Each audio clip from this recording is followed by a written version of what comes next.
And మీరు కింద చూస్తే స్కేలార్ డాట్ ఎన్డిఐఎం అని ఉంది. ఎన్డిఐఎం అంటే డైమెన్షన్స్ అనమాట, నెంబర్ ఆఫ్ డైమెన్షన్స్. స్కేలార్ కి ఎన్ని డైమెన్షన్స్ ఉన్నాయి అనేది. ఇది మీకు ఇంకా క్లియర్ గా చెప్తాను. ఇప్పుడైతే రన్ చేసి చూపిస్తాను. ఇప్పుడైతే నాకు 0 డైమెన్షన్స్ ఉన్నాయి. అంటే ఇప్పుడు ఇక్కడ నేను ఒక సింగిల్ నెంబర్ ని పాస్ చేశాను అంటే 1D అంటే ఇది 0 డైమెన్షన్స్ తో సమానం. 0 డైమెన్షన్స్ ఉంటాయి అనమాట. 1 డైమెన్షన్ అనేది ఏంటంటే కింద చూపిస్తాను. ఇప్పుడు స్కేలార్ అనేది మనం పైన డిఫైన్ చేస్తాం. సో ఆ స్కేలార్ ని మనం మళ్ళీ ఫ్యూచర్ లో ఎప్పుడన్నా ఒక కొలాబ్ ఫైల్లో మనం మళ్ళీ తెచ్చుకోవాలనుకుంటే స్కేలార్ డాట్ ఐటమ్ ఆఫ్, నేను ఒక ఐటమ్ ని దానికి పాస్ చేశాను కదా, so scalar dot item of అంటే నేను ఆ నెంబర్ ని మళ్ళీ నాకు కావాలని కాల్ చేస్తున్నాను అనమాట. మీరు ఇక్కడ చూడొచ్చు, నాకు 7 అనే నెంబర్ మాత్రమే ఒకటి బ్యాక్ వచ్చింది స్కేలార్ నుంచి. సో అది. అండ్ 0 డైమెన్షన్ అనేది స్కేలార్. ఇప్పుడు మనం స్కేలార్ అనే టాపిక్ నేర్పు చేస్తాం. నెక్స్ట్ వెక్టార్స్ అన్నమాట. వెక్టార్స్ అనేది ఇంకో టాపిక్ ఇక్కడ. ఇట్లా వెక్టార్స్, మ్యాట్రిసెస్ అని చాలా ఉంటాయి. సో ఇప్పుడు మనం వెక్టార్స్ వచ్చాం అంటే 1 డైమెన్షన్స్.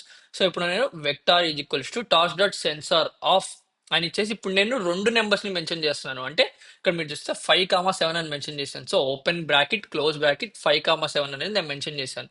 సో మళ్ళీ నేను వెక్టర్ అయితే కాల్ చేశాను అనమాట థర్డ్ లైన్ లో. ఇప్పుడు నేను రన్ చేసి చూపిస్తాను. నాకు టెన్సార్ ఆఫ్ 5,7 అని అయితే వచ్చింది. సో దీని డైమెన్షన్స్ ఎంత అనుకుంటున్నారు? రన్ చేసి చూద్దాం. సో దీని డైమెన్షన్స్ అయితే మనకి 1 అన్నమాట. సో వెక్టార్ డైమెన్షన్స్ అంటే మనం 2 ఇన్పుట్ వాల్యూస్ ని పాస్ చేసాం, అంటే 2 ఐటమ్స్ ని పాస్ చేసాం. సో మనకి 1 డైమెన్షన్ అయితే వచ్చింది.